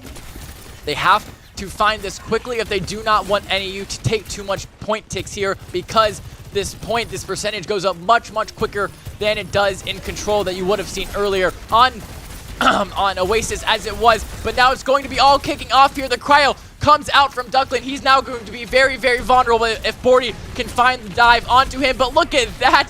It's going to be Frisco getting very low. He's going to have to fall all of the way back. That will be Ball State able to find the flip, able to find the team win. But now here comes NEU of push of their own, pushing Ball State all the way back. And look at that. Ghost has already charged his ult so far. Although Droid hits a really nice javelin into Frisco, but once again, NEU flips the point back into their favor. Now at 72 and ticking upward. Hedwig is able to find the rail onto Droid, though. Now they're just trying to get out. They probably don't have a touch. They just have to surrender and use their ults to try to win the next point. Yeah, Ramatra's a really interesting character. He's like a kind of a bit of a flex. He can play really good poke, but then you're seeing it switching with also into the brawl. And then combined with the May wall, you target off the right person and Ram is just going to beat the crap out of him. And I think May might be in my top 5 of most hated characters to play against in Overwatch. So let's see what Ball State can do to try to get this 2nd point here. They have the ults, but NEU has a lot of them too. And here comes the orbit from both teams. Who will be able to use it better than Annihilation? Comes out from Frisco. We know how powerful of a tool that can be. Hedwig finds the first kill, the rail shot onto Spencer. Yankster's able to trade out the Junos, but Duckland and Hedwig find kills of their own. So that will be another fight win for NEU, and Ball State just have to regroup. What is going wrong? What do they have to change if they want to start winning? NEU is playing like they know it's match point. I don't really know what they need to do. They need to figure out something with this Ramatra, something to counter it. They do have the Orisa. That's a decent one. And I think that they have the comp to do this. The May is also making them struggle a lot. May has a good ult as well that can just shut down a team fight as we're getting into the next one. Yes, that's the Blizzard coming out from Duckland, the beat coming out from Pyro, the rail coming out from Ghost is going to find no value because of the overhealth that beat provides, that Lucio ult. So now Ball State regrouping. They still have that barrage. They still have the beat. of their own. Can they use them to good effect, or will they just fall over and lose this second point to NEU? They're going to have to go quick. I've mentioned it before. These points tick so quickly. That's the hand invested from Frisco. He's going to be very, very vulnerable now. Droid will look for the jab onto him, push him all the way back. He does not have hands. He's essentially just a free kill at this point if he does not get the healing he requires. Ball State are trying to focus him. They're not able to get him. That's the beat that comes out from Yakester. Can Bordy use his barrage to good effect? He is still not investing it yet. Hedwig is going to find the first kill on a Droid. Duckland on a Yakester. Spencer and Ghost are trying to get out now. They are going to be able to. No, they're not. Spencer gets walled. Sorry, not Spencer. Ghost gets walled off. Bordy now pushing them back, trying to save his teammates. That's a 2-0 lead for NEU. I think the hardest part about that team fight for Ball State was not being able to capitalize on that Ramatra not having hands, not being able to transition into that brawl tank.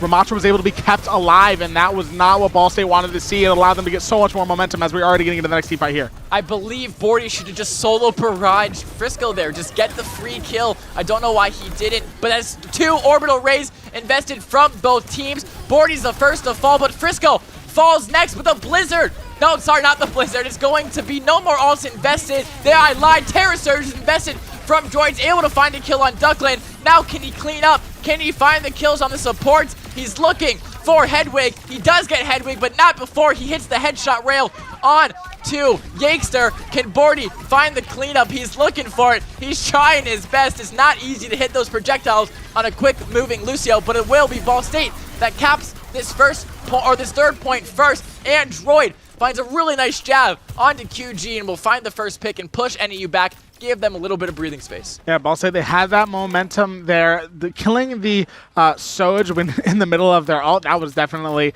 a good start to the fight. One thing that worries me, though, is we see Ram already about to have ult. They have beat, and they have the Blizzard. And Ball State, while they are about to have 2 DPS ults, they're not really close to getting a support ult, and it's going to be hard to survive that ult there. And there is the beat that comes out from Pyro, as you just mentioned. Are NEU going to invest any other ults, or do they think they can win it with this fight? The Blizzard comes out from Duckland. No one gets stuck in it, but it pushes Ball State all the way back. Frisco uses that Annihilation to kill Yakester. Bordy uses his Barrage to kill Duckland before getting traded out by Hedwig. Now Droid looking to get some trades. He does not get any before he falls. Ball State get the cap to 77% at least, so they just have to win one more fight now. But if they lose the next 2 fights, their chances of this map are just probably over.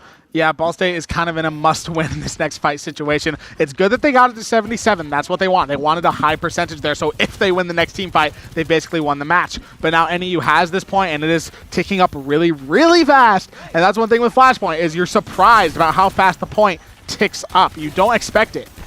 Yeah, and Ball State do have that Juno wall. They have Orbit way, way faster than NEU does, but Bordy gets greedy. Duckland is able to find the kill on Yakester, but Droid finds a trade onto QG, and they find the point flip. That's really, really, really powerful for Ball State, because now they have to wait. Now NEU has to wait for QG to come back, but they don't have much time to wait. They have to touch, because as you see, that point is ticking down. Frisco goes for the touch. Droid goes to Terror Surge, the backline of NEU. He's able to find Droid. Duckland cryos to live, but he dies anyways. Droid's able to get the 3K onto Pyro. Ghost finds the rail onto QG. Spencer finds the kill onto Frisco. Team kill. Third point cap for Ball State. Now 2-1 going into the 4th. That just shows how powerful Orisa is when she has the support she needs. Just able to pile through the team, get that 3K, leaving the Ram low enough for Spencer to finish off. A good supported Orisa is a very scary thing to play against. Ball State needed that point. They're going to try to build on this momentum, see what they can do. They haven't really had to change much, and they are figuring things out. I think the Tracer switch from Bordy was really, really good. The Pharaoh wasn't working out. He kind of held his ult for too long. It was a bit of a struggle. Let's see if Ball State can keep this momentum. Yeah, Barrage is one of the weakest ults in the game, in my opinion. It makes you immobile, standing still, easy target to hit. Yeah, it's not great. The damage output is crazy, but you're just a free kill. And here is the orbit coming out from QG. Bordy forces the cryo from Duckland, so now that May is going to have to run for her life if she wants to live. She does get away thanks to Yakester. But no, Duckling kills Yakester. Sorry, Pyro's the one who keeps Duckling alive, keeps her alive and able to kill Yakester. Bordy tries to find the stick, is not going to get it. Droid does find the kill onto QG, finds the trade out. Bordy trying to escape. Hedwig says, you're having none of that. Finds the rail headshot onto Bordy. So now Ball State staggered deaths and are having to regroup, but they're going to be very slow back to point here.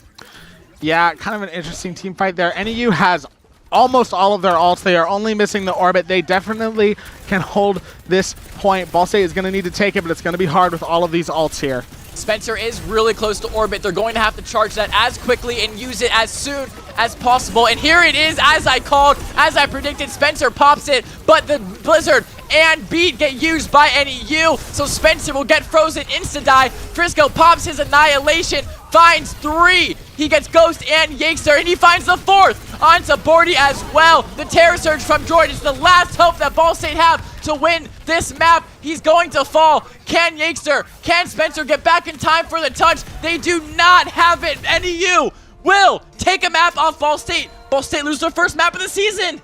NEU, they played that like they knew it was match point. They managed to take Ball State's first game of the season. I think that it was honestly a bit of an outplay from NEU. I think that they played very, very well. Ball State was struggling to counter that Ramatra. The Ramatra ult is really strong. Yeah, it was a bit of a struggle from Ball State. I think they made the right changes, but I think they made them too late. Yeah, I'm kind of speechless. We get to cast a 4th map now. Yeah, it's the first time we've done that. I just think Northeastern, they rocked out on that Ram comp. The Ram Mave so strong. Ball State could not find a counter. They tried the Pharah. They tried the Tracer. Nothing they were doing was working against it. They would just, anytime Droid would walk, May would wall him off. The Ram would punch the ever-living crap out of him, and he was just not able to live. He didn't have the sustainability he needed to play that poke the way he wanted to. Yeah, that's kind of the thing with the May Ram combo. It's not a combo that I've seen a whole lot, but like you get walled off by a May, one that's already really, really bad, especially if you get walled off from your supports and the rest of your team. But then Ram can just activate big guy mode and just start wailing on you, doing so much. Big guy mode, I love that. So much damage. And that's what I really love playing Ramatra. I remember when he first came out, I played him so much because of that ability to activate that brawl aspect. And he is a really strong character right now, kind of all of a sudden, after being not the best for a little bit. It's pretty strong. Yeah, when I Q tank, it's not fun, but I've Q tanked before, and when I do, I play Ramatra. Yeah. His kit is super strong. It's also every part of your kit has an objective. Your shield is either to, okay, I'm blocking off, I'm holding this spot, so I'm placing my shield and I'm protecting myself from damage, or I want to make space. I place my shield behind their tank, blocking off his healing. Now I hit my left shift, use my hands, find some punches while their tank is cut off from healing, and then you throw your Vortex out, slow their tank down, or maybe you can get around their tank, find the Vortex onto the back line, punch the ever-living crap out of their supports, and just Ram is really, really fun to play. We never see him as meta, because he's most of the time just a walking target. He's really easy to shoot. He has a pretty large hitbox. Yeah, you lose and those. He needs a lot of healing. Yeah, you lose hands. It's like it's a bit of a struggle to get around. I kicked the. Yeah, I forget that this moves. It's a bit of a struggle for him to play, but once you get a comp where he's like working like right now, that was really strong from NEU. I mean, Ball State struggled against Ram, and that is just a thing that Ram's an interesting, and his ult is really annoying. Like it lasts for so long on combo with May, whose ult is really annoying. And yeah, I hate May. Both of their ults are, so not only do they work together well with that wall, with that punching, but both their ults are that circle area denial. You throw that blizzard down, anybody that gets trapped in it, frozen, essentially dead, if the team are able to land the kills. And then, you know, that Ram, the annihilation. Anyone within that circle takes a lot of damage. Not slowed, by the way. My bad. Yeah, not slowed. I got flamed by like 4 different people for saying annihilation slows people within its bubble. It does not. That's my mistake. But it does so much damage, and it does so much damage. It keeps their mantra up for so long because not only you can go in, you know, hit your left shift, get that armor, hit your Q, get even more armor, and he's just able to sustain for so long. Yep, and you just wail on it. I think every single one of my Ram play of the games have been just using ult, because you can just get so much kills with it. His ult is really good. It's probably the strongest thing about him. But yeah, and he's a weird character to kind of try and counter. Like you can't you can counter him. He's not meta or anything. You can't counter him. He's just weird. Yep. He's weird to play around. There's not. I come to think of it. There's not too many things that are like, yes, this counters. Yeah, this is a hard. It's kind of like the same thing I've seen with like, obviously Ryan counters Zarya, but like Zarya is another weird character to play. Like unless you switch to Ryan, she can be hard to play around. I think the Ram is also more. pretty Yeah. good. But I think like you have your really baseline counters. You know, your Zarya into your D.Va into your Mauga into your Hog. You know, you have your really baseline counters. Ram isn't really in that circle. Yeah, doesn't have anyone that's just like, yes, this character hard counters exactly, Ram. Yeah. It doesn't really have it. So it makes it kind of hard to counter. So the way that I think is, and I know Overwatch, a lot of times in the low ranks, and you're watching TikToks or scrolling through your feed, it's described as, oh, Overwatch is just a game of rock, paper, scissors. Brawl beats poke, poke beats dive, dive beats brawl. That's not true at all. It's how you play it. But maybe the dive is what Ball State need here. Play a Winston, maybe even a Hazard. You know, that Ram goes in, maybe try to find some kills on the back line. Even with that May, you know, against a dive comp isn't too valuable. So maybe Ball State have to play the Winston or maybe even the ball that's starting to circulate in the meta. Let's see the wrecking ball. All right, we are doing push the robot now. Not my favorite game mode in Overwatch. It's not bad. It's not terrible. I don't think any of the game modes are like terrible, but this just isn't my fave. But you know what you could do? You could just mirror the Ram. That's what they're doing. Yep. I mean, that's the way. You know how many times I've seen that when I was playing tank in lower ranks?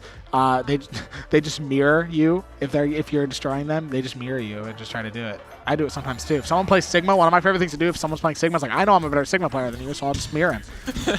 Oh, I like the ego out of you. I mean, I actually really like that. No, I like that. That's nice, strong, aggressive. Am says, I can beat you, and I will. Am I always the better Sigma player? No, but I'll think I am until I lose. And here we go. As you see, we have this Ram on Ram comp now. NEU rock out on the same comp they did last game. Ball State opting for that Kiri loose tail, changing to that Ramantra, as we have said multiple times now. But it's just going to be a slow start here from both sides. Both teams are playing pretty heavy brawl with a little bit of dive. Mixed in is going to be a really good Vortex from Droid. Finds QG a little bit too far forward. Vortexes her into the absolute ground. Is able to find the kill. It might just be over. But Frisco is able to find Spencer somehow. I didn't quite see how that happened. Yakester finds a trade onto Hedwigs. Now the Lucio 1v1. Droid is able to kill Pyro. It's just the two Rams left alive, but Yakester helping out Droid, and they will be able to kill Frisco. So it's a first fight win for Ball State. A little bit sloppy, I'd say, from both sides. You know, some unnecessary deaths coming out. And look, how did Duckling get here? What? That's a little, I don't really know how that happened. A bit of a weird fight, you're right. It's sloppy, a lot of random deaths. Side. I don't know why I thought the side yeah, that's okay, my yes. I'm stupid. Yeah. I also I was so confused on how he got there. Yeah, weird fight. I think that they maybe found something. Just play Ram into Ram's hero works. Droid already almost has ult. Let's see how it goes. Yeah, wow, he does. That's crazy from Droid. But Ghost just hanging in the back line, trying to find some rail headshots. Duckling, though, finds a shot onto Yakester. Not easy thing to do when you're shooting a projectile into a Lucio, but Ghost finds the rail headshot to Frisco. Droid uses his Annihilation.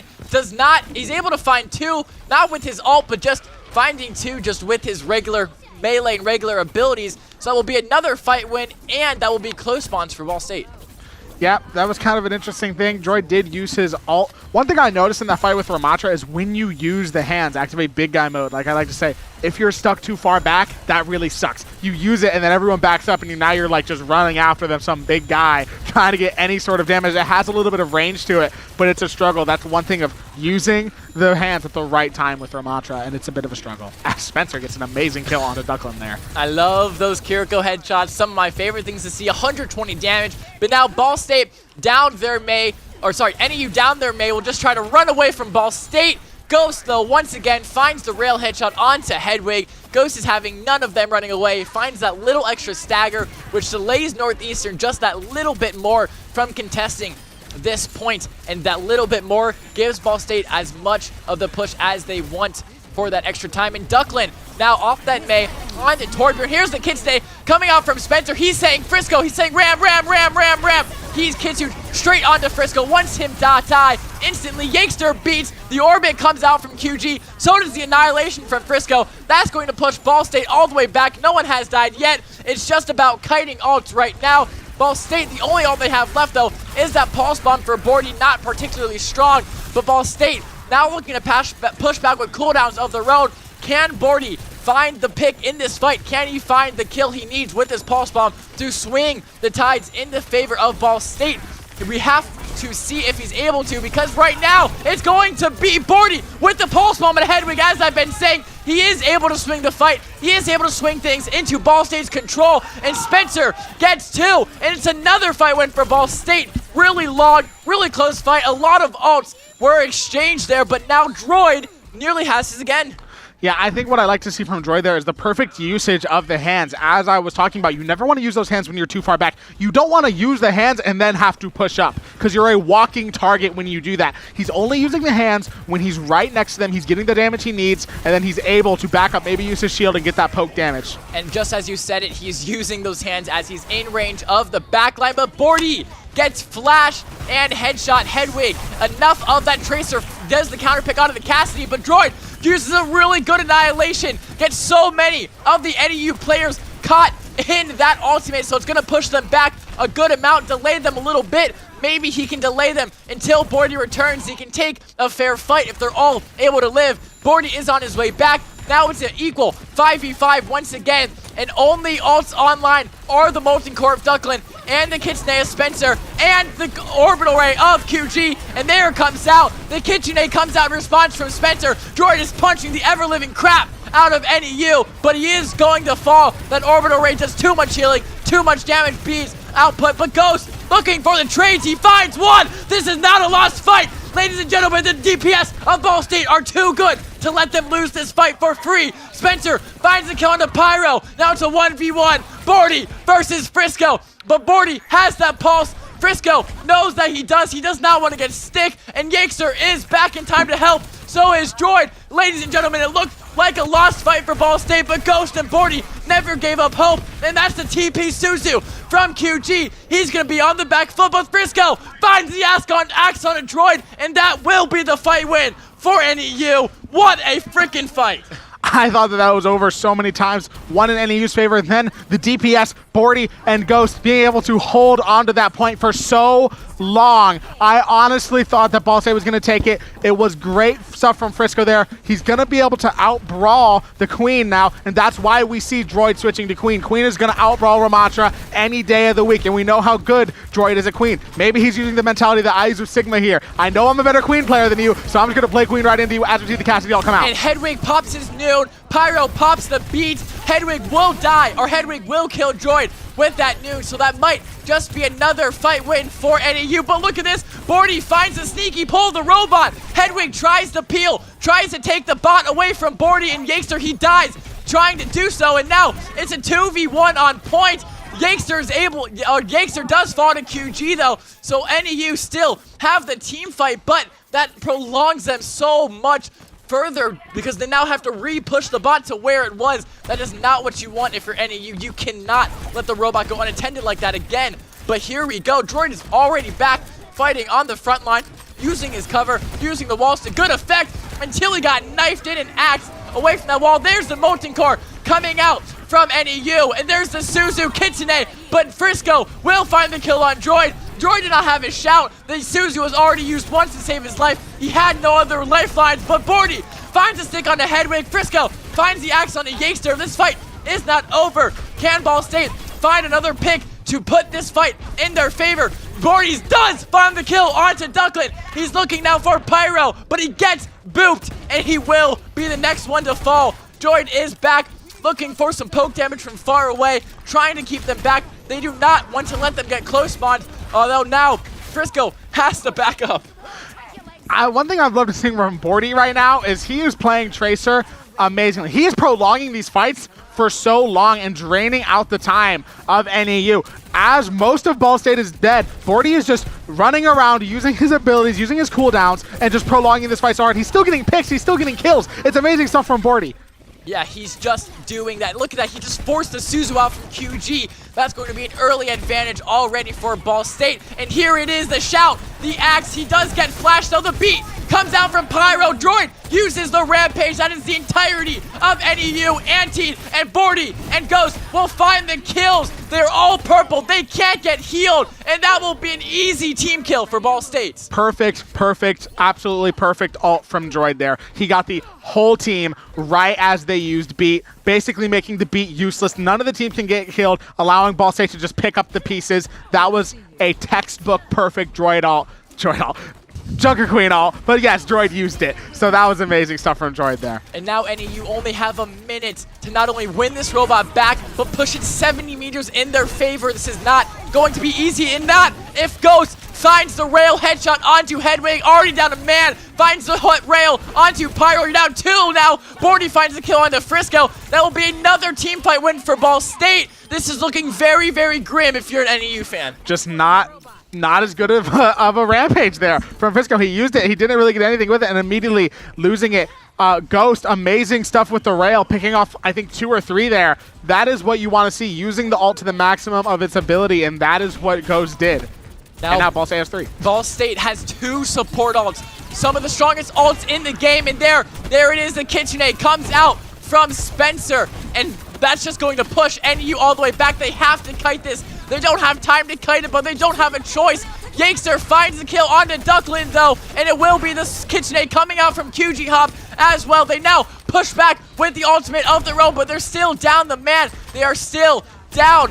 I believe it was Hedwig that died. It was Duckland that died, and the knife to the axe. Frisco is taking a lot of damage here. He's going to have to back up. QG is holding right click on him, trying to put as much heals into him as he possibly can. The rampage comes out from Droid. Once again, the entirety of NEU is purpled. The overtime is now activated. NEU don't have a touch, and Ball State win the match against the rivals. NEU 5-0, no longer 5-1. Ball State go to 6-0, keep their undefeated record. Dare I say Junker Queen diff? I am just gonna say that obviously that wasn't the whole winning factor, but I think what we saw from, those knives at the end into the axe, great ults from Droid, always perfect. I think Bordy as well on the Tracer. That was amazing stuff from him. Prolonging the fights, getting picks even when his whole team was dead. Outplayed, I think, at that point, at that match. Might be a DPS thing. I think NEU, all honesty, I think Game 3, NEU did outplay Ball State there, but I think very much Ball State outplayed NEU in that final match. Yeah. We lost the game, but we're not losing the whole thing. The fight that keeps getting replayed in my head, the fight that looked lost, the Orbital Ray, and so I believe the Orbital Ray and Molten Core came out from NEU. Ball State, Droid fell super early. Ball State was getting run over. But Ghost and Bordy were able to find 3 kills. That was insane. I don't know where they found the kills, but they found them. They're able to prolong that fight. Eventually, they lost it because Frisco found the axe kill onto Droid. But extending that fight when you're in the lead is exactly what you want to do in that scenario. And we're bringing Ada back we had him pregame, and now we have him postgame. How was it out there, Ada? Oh, it was great. We had a great time. I felt like we were very in control the whole time, so I was having a blast. Nearly knocked over my water. Hold up. You're good. Yep. So, we beat NEU. We lost our first map of the season. What was the struggle with Saravasa? Did the Ram May catch you guys off guard, or? I think so. Something that we were working on a lot on was our flexibility. We made some swaps, but we can't be right all the time. It's something that we haven't played into in a while, especially not on that map. So I think going on to Servasa, we kind of thought our ban on New Junk City would make it so that kind of comp would be a little bit harder, but they played it well, and then we didn't adjust as well as we could have. We did it the next map, and then we're good. In hindsight, what do you think the solution would have been? I think exactly what we played on Runasapi. That's what most of our discussion after that was. The fire pick didn't feel as good. We felt like we were playing a little bit too slow. We really needed a bit more aggression on our off angles, and then We put Bordy and Yake there. They did their job. Yeah, but I saw very good stuff. Bordy and Yake, they took the bot. When you're up by as much as they were, 104 to 30, prolonging their push by just that little bit helps so much. Oh, that's something that we've been talking about a lot too, which is like seeing it implemented made me so proud. I'm gonna be honest, because it's like it's what we were talking about too. Like I was a little bit worried because we weren't